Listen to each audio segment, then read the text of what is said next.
Hello guys, welcome to புடிஸ்மா. இன்னைக்கு இந்த வீடியோ நம்ம எதை பற்றி பார்க்க போறோம்னா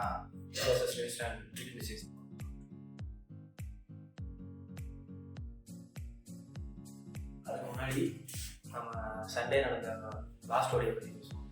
சண்டே மேட்ச் பண்ணலாம். சண்டே நல்ல மேட்ச், இது நல்ல மேட்ச் பண்ணுவோம்.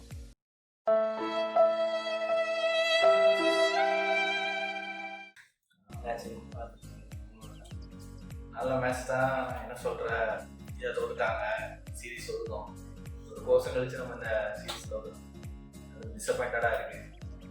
அதுதான் என்ன சொல்ல, பேட்டிங் எடுக்கணுமோ சொல்லணும்னா அவங்களுக்காகவே ஆடாது. பேட்டிங் வந்து சுத்தமாக சொதப்பிட்டோம். டாப் ஆர்டர்ஸ் ஃபெயில் ஆகிட்டோம். கோலி மட்டும் தான் நல்லா ஆடினாரு. ரோஹித் வந்து இந்த சீரீஸில் ஒழுங்காகவே பண்ணலை. அசித் ராணா நல்லா உண்மையிலே மேட்சை சேவ் பண்ணாருன்னு நினைக்கிறேன். ஏன்னா அவர் தான் கேட்பேன் திடீர்னு சோக வேண்டிய டக்குனு மேட்ச் அப்படியே கொண்டு முழுசாக கொண்டு தோனியே எல்லாரும் அசித் ராணா நீ போட்டுட்டு இருக்காங்க. அலர்ட் கண்டிப்பா உண்மையிலே மேட்ச். ஏன்னா அவர் வந்து டக்குன்னு ஒரு ஃபாஸ்டா தான் கோலி சரி கொண்டு போகலாம் அப்படின்னு கோலி சப்போர்ட் பண்ணுறது ஒருத்தர் கூட இல்லை. வராங்க அவுட்டாராங்க போனாங்க, எப்படியே நினைச்சிட்டு அந்த ரோப்பை ஸ்டாப் பண்ணதில்ல. ஆமாம் கண்டிப்பாக. ஏன்னா பேட்ஸ்மேனுக்கு பிடிச்சி தான் தெரியுது. பேட்டிங் வந்து நல்லா தான் இருந்துச்சுன்னா விக்கெட்ஸ் கூட நீங்கள் பார்த்தாலே தெரியும். ஏன்னா பேட்ஸ்மேன் அவங்களோட மிஸ்டேக்கில் தான் விக்கெட்ஸ் கொடுத்தாங்க. பேட்டிங் வந்து ஈஸியாக தான் இருந்துச்சு, விளையாடும் போதே தெரிஞ்சிச்சு. இந்தியன் பவுலர்ஸ் இந்த மாதிரி பண்ணாங்க, நல்லா பண்ணாங்க. ஏன்னா 2 பேர் 100 எடுத்தாங்க. கிளென் பிலிப்ஸ் ஃபினிஷிங் லைனில் வந்து 100 போட்டாங்க. Mitchell throughout the series Indian பவுலர்ஸ்னு சொல்றத விட இந்தியன் பவுலர்ஸ் நியூசிலாந்து பவுலர்ஸ். ஏன்னா நம்ம பவுலர்ஸோட அவங்க நல்லா பவுலிங் போட்டாங்க. கரெக்டான லைன்ஸ், யாருக்கு என்ன இருந்து போடணும், இதெல்லாம் உண்மையில கரெக்டாக பண்ணாங்க. அவங்க கரெக்டாக மேட்ச் ப்ரிப்பரேஷன் கரெக்டாக இருந்துச்சு. நம்ம வந்து ஒழுங்காக பண்ணலையோ, நம்ம வந்து சரியாக யூஸ் பண்ணல. எனக்கு தெரிஞ்ச ஒரு கேப்டன்சி ஓவர் நிறைய மிஸ்டேக்கான மாதிரி இருந்துச்சு. ஜடேஜா வந்து ஜாக்யூஸ் அப்புறம் கொண்டு வந்தது. ஸோ நிறையா அந்த பவுலர்ஸை ஒழுங்காக யூஸ் பண்ணலையோங்கிற மாதிரி இருக்கு. ஓடியில் கேப்டன்சி ப்ரெஷர் சும்மாவே கண்டிப்பாக இருக்குது. இது வந்து ஒரு ஆமாம். இதுக்கப்புறம் கேப்டன்சி மாறுறதும் வாக்காமல் இருக்கிறதும் கேப்டன்சியோட எனக்கு தெரிஞ்ச கோச்சே ஒரு கேள்வியாக தான் இருக்கு. ஏன்னா நம்ம தொடர்பு கொடுத்துட்டே இருக்கோம். நீங்கள் கம்பீரம் வந்ததுக்கு பார்த்தீங்கன்னா நிறையா சீரீஸ் இப்போ ஹோம் சீரீஸ் இருக்காங்க. ஏன்னா இப்போ தான் அந்த டெஸ்ட் தோற்று. இப்போ பார்த்தீங்கன்னா ஒன்டேயும் அது வந்து ரொம்ப டிசப்பாயிண்டடாக இருக்குது. அவங்க கில் கிடச்சி நம்ம இன்னும் ஒரு சீரீஸ் கூட நம்ம இவ்வளோ ஜெயிக்கலை. இப்போ T20 நியூசிலாந்து ஸ்குவாடை வச்சுருக்கேன். நியூசிலாந்து ஸ்குவாட் இந்த மாதிரி நியூசிலாந்து ஸ்குவாட் வந்து ஒரு நல்ல ஸ்குவாடாக தெரியுது என்ன கேட்டால். ஏன்னா பேட்டிங்கும் நல்லா இருக்குது, பவுலிங்கும் நல்லா இருக்குது, ஒரு பேலன்ஸ் சைடாக தான் தெரியுது. நியூசிலாந்து ஒரு ஆவரேஜ் ஸ்குவாடாக இருந்தாலுமே இப்போ நம்ம பார்த்தோம் ஒன்டே சீரீஸ்லேயே நம்மளை வின் பண்ணிட்டாங்க. ஸோ அதனால் கண்டிப்பாக இந்த T20 மேட்ச்மே ஒரு டஃப்பாக இருக்குன்னு நினைக்கிறேன். புதுசாக பவுலர்ஸ் அட்டாக் எடுத்துறாங்களா சீரீஸ் புதுசாக பவுலர்ஸ்னால் அதை தான் சொல்கிறேன்ல, இந்த செகண்டரி டீம் தான் இப்போ ஆடுனது. ஏன்னா T20 வேர்ல்டு கப் வர போகிறதுனால மெயின் பிளேயர்ஸ்னு அதில் விளையாடல. இப்போ வந்து பார்த்தீங்கன்னா T20 டீம் வந்து ஸ்ட்ராங்கான சைடாக தான் தெரியுறாங்க. Backup Matt Henry. ஆமாம், மேட் ஹென்ரி திரும்ப வராரு, ஜேக்கப் டெபி வராரு. ஸோ ஜேக்கப் டெபி இது வந்து இந்தியாவில் ஃபர்ஸ்ட் சீரீஸ் நினைக்கிறேன். இந்தியா ஸ்குவாட் வந்து ஒரு பேலன்ஸ் ஸ்குவாடாக இருக்குது. அதில் என்ன சொல்லணும்னா என்ன கேட்டால் திலக் வர்மா வந்து இன்ஜுரி ஆகிட்டார். திலக் வர்மாவும் சரி, வாஷிங்டன் சுந்தரும் சரி, 2 பேருமே இல்லை. ஸோ திலக் வர்மா இடத்துல ஸ்ரேயஸ் உள்ள கொண்டு வந்திருக்காங்க. இது வந்து எனக்கு ஒரு கரெக்டான மூவாக இருந்துச்சு, நல்ல ஒரு பிக்காக இருந்துச்சு. அதே சமயத்தில் சுந்தர் இடத்துல பார்த்தீங்கன்னா ஒரு ஆல்ரவுண்டர் இடத்துல ஒரு லெக் ஸ்பின்னரை கொண்டு வந்திருக்காங்க, ரவி கிருஷ்ணா எல்லாம் கொண்டு வந்திருக்காங்க. எனக்கு இது தெரிஞ்சு இதில் எனக்கு ஒரு முரண் இருக்குது. இதில் என்ன சொல்லணும்னா என்ன கேட்டால் அவர் ஒரு ஆல்ரவுண்டர். ஸோ அந்த இடத்துல இன்னொரு ஆல்ரவுண்டர் கொண்டு வரலாமே. பார்த்தீங்கன்னா இந்த சையத் முஸ்டர் அலி ட்ராஃபியில் பார்த்தீங்கன்னா விப்ராஜ் வந்து ரீசெண்டாக பண்ணியிருக்காரு. அந்த மாதிரி ஆப்ஷன் போகலாம். அதில் அன்குல் ராய் நல்லா பண்ணியிருந்தாரு, நல்ல விக்கெட்ஸ் எடுத்திருந்தாரு. ஸோ இந்த மாதிரி உங்களால் பேட்டிங் ஆட முடியும். நம்பர் 8 நீங்கள் நம்ம ட்ரை பண்ணால் கூட உங்களால் பண்ண முடியும். விப்ராஜ் நீங்கள் 2 வருஷமாக நம்ம ஐபிஎல்ல பார்க்குறோம்.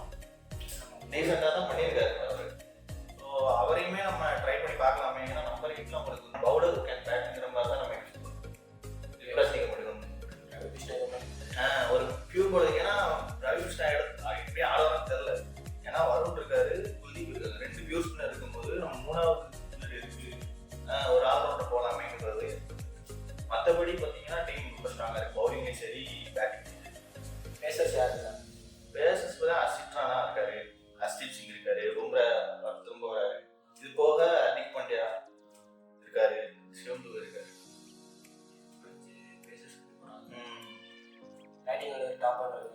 பேட்டிங் ஆர்டருமே ஸ்ட்ராங்காக தான் இருக்குது. அசிஷோர் தான், சஞ்சு சாம்சனும் அபிஷேக் சர்மாவும் ஓப்பன் பண்ணுவாங்க. இந்த வேர்ல்ட் கப்போட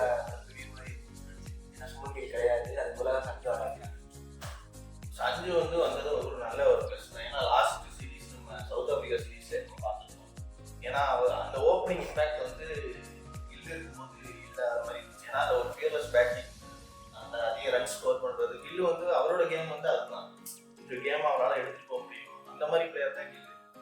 அதே சமயத்தில் நீங்கள் சாம்சங் பார்த்தீங்கன்னா பவர் ஹிட்டர், பவர் பிளேயில் மேட்ச் ஃபீஸ் பண்ணிக்கலாம். அபிஷேக் சர்மாவும் சரி, இப்போ அபிஷேக் சர்மா விக்கெட் கூட கூட சாம்சங் அடிப்பார், சாம்சங் வந்தாங்கன்னா அபிஷேக் சர்மா அடிப்பார். ஸோ இந்த ஒரு இது இருக்குது நமக்கு பவர் பிளே. இது கொண்டு போகிறதுக்கு மிடில் ஓவர்ஸில் திலக் வர்மா இருக்காரு, சூரியகுமார் யாதவ் இருக்காரு. ஸோ அது ஸ்கைக்கு அப்புறம் யார் இருக்கா? ஸ்கைக்கு அப்புறம் பார்த்தீங்கன்னா ஹர்திக் பாண்டியா இருக்கு, ஹர்திக் பாண்டியா, சிவம் துபே, 3 பேர் இருக்காங்க. ஆனால் பேட்டிங் நோ ப்ராப்ளம், பெஸ்ட்டாக தான் இருக்குது. ஏ டீம் தான் இப்போ டேரெக்டாக வேர்ல்ட் கப் கொண்டு போகிறாங்க. இது ஒரு டெஸ்ட் மாதிரி தான் இருக்கும். நம்ம கண்டிப்பாக இதில் தெரிஞ்சிடும் இந்தியா எவ்வளோ ஸ்ட்ராங்காக இருக்காங்க.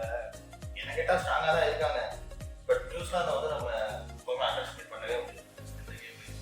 ஏன்னா அவங்க நம்ம மற்றவங்கள தோத்தாலும் சரி, நம்மகிட்ட எப்பவுமே ஒரு டஃப் எப்பவுமே கொடுப்பாங்க.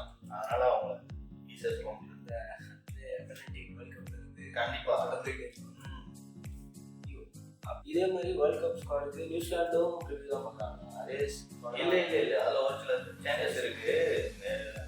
ஆடாம் மில்னே, பெவான் ஜேக்கப்ஸ் வந்திருக்காரு, எம்ஏஜி அவர் வந்திருக்காரு. அப்புறம் அந்த லாக்கி பெரிசன் வந்துருவான்னு நினைக்கிறேன் வேர்ல்டு கப். ஸோ இவங்கன்னா வேர்ல்டு கப் டைரெக்டாக வருவாங்க நினைக்கிறேன். இதே பவுலர்ஸ் தான் ஆடுவாங்க. ஜாக் பாக்ஸ், ஜெல்விசனு, எக்ஸ்ட்ரா ஹென்ட்ரி வந்துருவாரு, மேட் ஹென்ட்ரி வந்துருவாரு. அப்புறம் பார்த்தீங்கன்னா எஸ்ஓரி லெக் ஸ்பின்னர் அவர் வந்துருவாரு. Santner is back, captain Santner. எங்கே நடக்குது? வென்யூ இங்கே தான் நாக்பூரில் நடக்குது. நாக்பூரில் பொறுத்தவரையும் ஒரு ஸ்பின்னர்ஸ்க்கான ஒரு கிரவுண்டாக தான் இருந்திருக்கு. ஏன்னா ஸ்பின்னர்ஸ் ஹெல்ப்பான ஒரு பிச்சு தான் நாக்பூர். ஏன்னா ஸ்ட்ரைட் பவுண்டரிஸ்னால் கொஞ்சம் கூட இருக்கும், கிளியர் பண்ண கஷ்டம். First half maximum last half பார்க்கும்போது ஒரு 8 மினிட்ஸில் 6 மேட்சஸ் ஃபர்ஸ்ட் பேட்டிங் டீமில் வின் பண்ணியிருக்காங்க. ஏன்னா ஒரு 140 150 அடித்தாலே அந்த பிச்சில் ஒரு நல்ல ஸ்கோராக இருந்திருக்கு. அந்த செகண்ட் பவுலிங் போட்டு டிபெண்ட் பண்ணிடலாம். அது ஒரு பெருசாக பார்க்குறேன். ஸோ மேபி நியூ வந்துச்சுன்னா செகண்ட் மேக்ஸிமம் இப்போதைக்கு கேப்டன்ஸ் செகண்ட் பவுலிங் தான் சூஸ் பண்ண விரும்புகிறாங்க. பண்ணி ரெஸ்ட்ரிக்ட் பண்ணிட்டு நம்ம டியூ வரும், அதை சேஸ் பண்ணிடலாம். செகண்ட் வெளியில் எல்லாருமே அப்படி தான் சூஸ் பண்ணுறாங்க. இப்போ கிரிக்கெட்டே மாறிடுச்சு. டாஸ் பண்ணால் பவுலிங் தான் எடுக்கணும், டியூ வரும். அதுவும் இந்தியன் பிச்சர்ஸை பொறுத்த வரைக்கும் அப்படி தான் இருக்கு.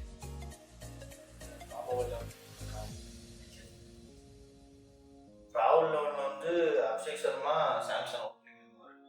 3ல சூரியகுமார் வருவார், 4ல ஸ்ரேயஸ் ஐயர் ஆடுவார். இந்த ஸ்ரேயஸ் ஐயரில் எனக்கு என்ன இருக்குன்னா, ஸ்ரேயஸ் ஐயர் ஆடுவாங்கன்னு எனக்கு தெரியல. ஏன்னா ஒரு ஃபர்ஸ்ட் 3 மேட்சஸ் தான் available. Next 2 matches Tilak Varma வந்துடுவார். ஸோ அந்த இடத்துல ஒரு ஸ்ரேயஸ் ஐயர் ஆடுவாரான்னு எனக்கு ஒரு டவுட் இருக்குது. அதே சமயத்தில் இஷான் கிஷான் இருக்காரு. இஷான் கிஷானால அந்த இடத்துல திலக் வர்மா இடத்துல இஷான் ஆடுவாரோன்ற மாதிரி எனக்கு தோணுது. ஏன்னா 3 மேட்ச்க்கு அப்புறம் மற்றபடி வேர்ல்ட் கப் ஸ்குவாட்ல இல்லை. அந்த ரீசன்னால மேபி இஷான் கிஷான் ஆடுவாரோ, ஸ்ரேயஸ் ஐயர் ஆட மாட்டாரோங்கிற மாதிரி எனக்கு தோணுது. ஆல்ரெடி அவர் ஸ்குவாட்ல வேர்ல்ட் கப் ஸ்குவாட்ல இருக்கிறதுனால திலக் வர்மா வந்தா ஸ்ரேயஸ் ஐயர் ஸ்குவாட் விட்டு வெளியே போயிடுவார். அப்படிங்கிற போது திரும்ப அவங்களும் அவர் ஆட வைப்பாரா? ஓகே, மேபி எனக்கு தெரிஞ்சு இஷான் கிஷான் தான் ஆடுவாரோன்னு தோணுது. பார்த்தீங்கன்னா நம்ம 3 இஷான் கிஷான் வச்சுக்கோங்க, 4 ஸ்கை, 5 ஹர்திக் பாண்டியா, 6 சிவம் துபே, 7 ரிங்கு சிங், 8 அக்ஷர் பட்டேல், 9 வருண் சக்கரவர்த்தி, 10 ஹர்ஷ்தீப், 11. இதுதான் என்னோட 11. நியூசிலாந்து அவன் என்னோட லெவன் வந்து Conway, Robinson, Rachin Ravindra, Daryl Mitchell, Glenn Phillips, Jamieson, Bracewell, Mitchell Santner, Henry, Jacob Duffy. So இசோதியா இல்லை ஜேமிசனாங்கிற மாதிரி தோணுது. எனக்கு வந்து இசோதியா ஆகிறதுக்கான சான்ஸ் இருக்குது. ஏன்னா இந்த நாக்பூர் பிக்சர்ஸை பொறுத்த வரைக்கும் ஸ்பின்னர்ஸ்க்கு ஹெல்ப் இருக்குது. அதனால இசோதியோட போவாங்களா? உங்கள் ப்ரெடிக்ஷன்? என்னோட ப்ரெடிக்ஷன் வந்து இந்தியா தான் ஜெயிப்பாங்க. இந்தியா வந்து ஆன் பேப்பர் செம்ம ஸ்ட்ராங்காக தெரியுறாங்க கம்பேர்ட் டு நியூசிலாந்து. ஏன்னா ஸ்பின்னர்ஸ் கொஞ்சம் வீக்காக இருக்க மாதிரி இருக்குது. ஆனால் இந்தியாவில் வந்து செம்ம ஸ்பின்னர்ஸ் இருக்காங்க. வருண், குல்தீப், அக்ஷர். ஸோ கண்டிப்பாக இந்தியாவுக்கு தான் ஃபேவரட்ஸ் இந்த மேட்ச் பொறுத்தவரைக்கும். இன்னொன்று பேட்டிங் செம்ம ஸ்ட்ராங்காக இருக்குது அவங்க பேட்டிங் கம்பேர் பண்ணும்போது. ஸோ இந்தியா ஃபேவரட்ஸ் 60-40 இந்தியா தான். நான் இந்தியா தான் சொல்கிறேன். இந்தியா ஜெயிக்கிறாங்க. உங்களோட ஒப்பீனியனை கமெண்ட் சொல்லுங்கள். தேங்க்யூ. நியூசிலாந்து நியூசிலாந்து பொறுத்த வரைக்கும்